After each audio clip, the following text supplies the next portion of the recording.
envoyé.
Reposez. 1944, 1er décembre 2025, il y a 81 ans, des Africains honnêtes, dignes et intègres subissaient une pluie de balles sur leur corps. C'était un crime. Ces Africains sont les tirailleurs. Après avoir grandement contribué à la libération de la France du général de Gaulle, dominée à l'époque par l'Allemagne nazie, nous parlons de Thiaroye 44, un massacre sans précédent perpétré par la France métropolitaine dans la région ouest africaine de son empire colonial. Le massacre de Thiaroye fut longtemps mis sous silence, la vérité cachée. La mémoire du massacre de Thiaroye doit être préservée. Notre allocution d'aujourd'hui s'inscrit dans le sens du devoir de reconnaissance, de rendre hommage à ces martyrs qui ont balisé la libération de nos pays. Un combat contre l'oubli. Le 21 juillet 1857, l'empereur français Napoléon III signe à Plombières le décret créant officiellement le corps des tirailleurs sénégalais. Les tirailleurs sénégalais constituent un corps de militaires africains appartenant à l'armée française coloniale. Depuis leur création jusqu'à leur dissolution, les tirailleurs ont contribué aux côtés de la France au grand conflit, surtout durant les 2 guerres mondiales. L'histoire des tirailleurs a cependant été émaillée ici au Sénégal par un épisode douloureux, sanglant par une plaie qui continue encore de saigner. Le premier régiment de tirailleurs sénégalais a été organisé en 1857 par Louis Faidherbe, le gouverneur général de l'Afrique occidentale française. Au départ, le corps ne comprenait que des volontaires sénégalais. Par la suite, ce corps s'agrandit et est organisé en bataillons et en régiments. Les soldats venaient du Sénégal, du Soudan français, actuel Mali, de la Haute-Volta, actuel Burkina Faso, de la Côte d'Ivoire, du Dahomey, bref, de toutes les colonies françaises d'Afrique. Les tirailleurs sénégalais ont joué un rôle très décisif dans la conquête coloniale de l'Afrique, au maintien de l'ordre et à la pacification des colonies. À la Première comme à la Seconde Guerre mondiale, la France a toujours fait appel aux tirailleurs sénégalais. 14 000 tirailleurs sénégalais en Afrique de l'Ouest et 15 000 à l'extérieur, engagés pour défendre le drapeau métropolitain. En 1917, 17 bataillons de tirailleurs étaient engagés à la bataille. 120 000 Africains servant alors dans les forces françaises. Blaise Diagne se servira de tout son prestige pour inciter les Africains à s'engager, car pour lui, c'était une occasion pour s'émanciper. Nous sommes à la Première Guerre mondiale. En septembre 1939, la Seconde Guerre mondiale éclate. Les tirailleurs sont encore interpellés. La France du général de Gaulle fait appel à un effort de guerre exceptionnel, tant sur le plan économique que militaire. L'effort de guerre s'est manifesté par un recrutement intense et une mobilisation exceptionnelle. Les tirailleurs ont encore fait preuve de courage, de bravoure, sous les drapeaux de l'armée française.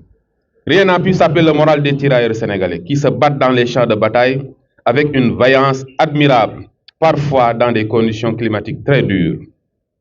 L'événement 1944.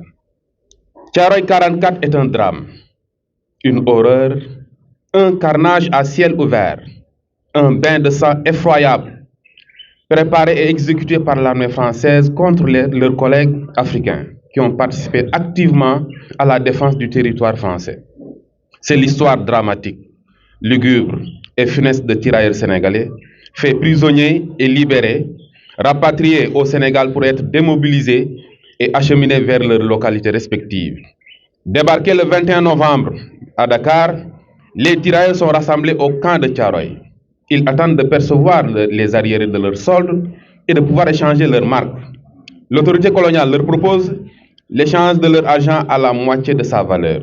Ils reçoivent un nouvel ordre de départ. Les tirailleurs protestent, manifestent. Ils séquestrent un général qui leur donne satisfaction pour être relâchés. La nuit suivante, le 1er décembre 1944, l'armée française intervient en bombardant et mitraillant le camp. Les tirailleurs n'avaient pas d'armes. Combien de morts? Le nombre de morts reste inconnu. Le bilan officiel fait état de 70 morts, des centaines de blessés, avec un prolongement judiciaire qui aboutit à la condamnation de 34 tirailleurs à des peines allant de 1 à 10 ans de prison ferme, 10 000 francs d'amende. En plus de l'exhibition en public dans les rues de Dakar, des inculqués sous forte escorte militaire pour intimider la population. Malgré tous les sacrifices séculaires consentis par les tirailleurs au service de la France, aujourd'hui, la plupart de ces tirailleurs sombrent dans la misère la plus totale. Une discrimination notoire est constatée au niveau de leur pension de retraite. Un ancien combattant français touche une pension de retraite qui équivaut plus de 7 fois à celle d'un tirailleur. Cette situation est décriée par les anciens combattants qui continuent aujourd'hui de lutter contre cette injustice dont ils sont victimes. Thiaroye 44 porte les germes d'une remise en cause de l'autorité coloniale. Les tirailleurs qui ont découvert le vrai visage de l'homme blanc joueront un rôle important dans la lutte pour l'accession à l'indépendance de l'Afrique. En 2002, la France décide de leur revaloriser leur pension, mais cette revalorisation reste insignifiante par rapport au traitement accordé à leurs frères d'armes français. Au Sénégal, le gouvernement a pris certaines mesures pour améliorer l'existence des tirailleurs. En plus, depuis 2004, sous l'initiative du président Maître Abdoulaye Wade, une journée appelée Journée du tirailleur leur est dédiée. La première célébration a eu lieu le 23 août 2004.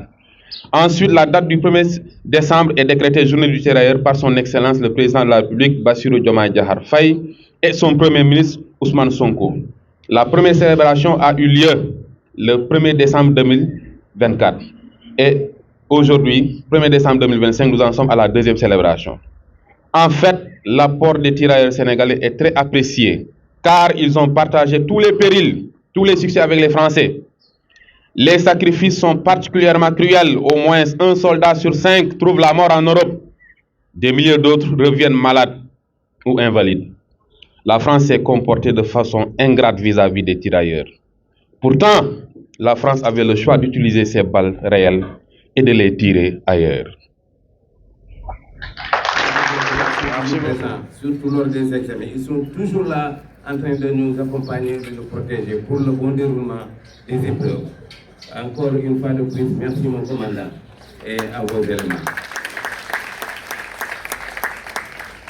Toute la communauté éducative du lycée Serigne Amadou Cissé de Pire vous dit merci.